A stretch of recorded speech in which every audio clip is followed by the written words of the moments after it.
చరిత్రలో అంతుచిక్కని రహస్యాలు ఎన్నో ఉన్నాయి. ముఖ్యంగా భారతదేశంలో అద్భుతమైన దేవాలయాల నిర్మాణం, రాజుల కాలంలో నిర్మించిన శత్రు దుర్భేద్య కోటలు, సొరంగాలు, ఇలా ఎన్నో రహస్యాలు ఇప్పటికీ ఆశ్చర్యాన్ని కలిగిస్తుంటాయి. అలాంటి రహస్యాల్లో కరీంనగర్ జిల్లాలోని దూద్ బావి కూడా ఒకటి.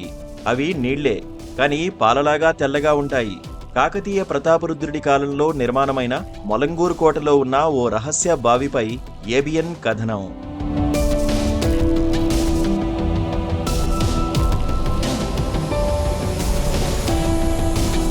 ఇదిగో మనకిక్కడ కనిపిస్తున్న ఈ బావిని అందరూ దూద్ బావ్ అని అంటారు. ఇందులో నీళ్లు పాలవలే తెల్లగా ఉంటాయి. నిజాం నవాబులు ఈ నీళ్లను తమ గడీలకు తెప్పించుకుని మరీ తాగేవారని ఇక్కడి స్థానికులు చెప్తున్నారు. కరీంనగర్ జిల్లా మొలంగూరు గ్రామంలో ఉన్న మొలంగూరు కోట లోపల ఈ దూద్ బావి ఉంది. కాకతీయ రాజు ప్రతాపరుద్రుని కాలంలోనే ఈ బావిని కట్టించారని చెప్పుకుంటారు. మొలంగూరు కోటకు ప్రవేశద్వారం దగ్గరే ఈ బావిని ఏర్పాటు చేశారు.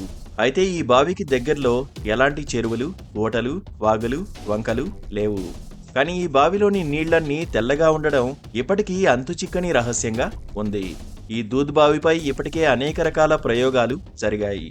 అయినప్పటికీ ఇందులోకి నీళ్లు ఎలా వస్తున్నాయో, ఇవి తెల్లగా ఎందుకు ఉంటున్నాయో ఎవరికీ అర్థం కావడం లేదు. దూద్ బావి వల్ల తమ గ్రామానికి ఎంతో పేరు వచ్చిందని, మొలంగూరు గ్రామానికి ఎంతో చరిత్ర ఉందని స్థానికులు చెప్తున్నారు. మొలంగూరు కోటలో ఉన్న ఈ బావిలోని నీటిని పర్యాటకులు తాగడానికి మొదట్లో భయపడేవారు. అయితే ఇక్కడి నీరు సర్వరోగ నివారణి అని స్థానికులు చెప్తున్నారు. దూద్ బావిలోని నీటిని తాగితే రోగాలు కూడా మాయమవుతాయని ఇక్కడి స్థానికులు నమ్ముతారు. దూద్ బావిలోని నీటిపై అనేక పరీక్షలు జరిగినప్పటికీ అవి ఇతర నీటి కంటే అత్యంత స్వచ్ఛమైనవిగా అధికారులు తేల్చారు. ప్రకృతి ప్రసాదించిన వరంగా ఈ నీటిని తాగొచ్చని అంటున్నారు. కరోనా సమయంలోనూ ఈ దూద్ బావి నీటి కోసం ఎగబడ్డారు స్థానికులు. కరోనా సమయంలో ఒక్క కేసు కూడా నమోదు కాని గ్రామం ఏదైనా ఉందంటే అది మొలంగూరే అని చెప్తున్నారు.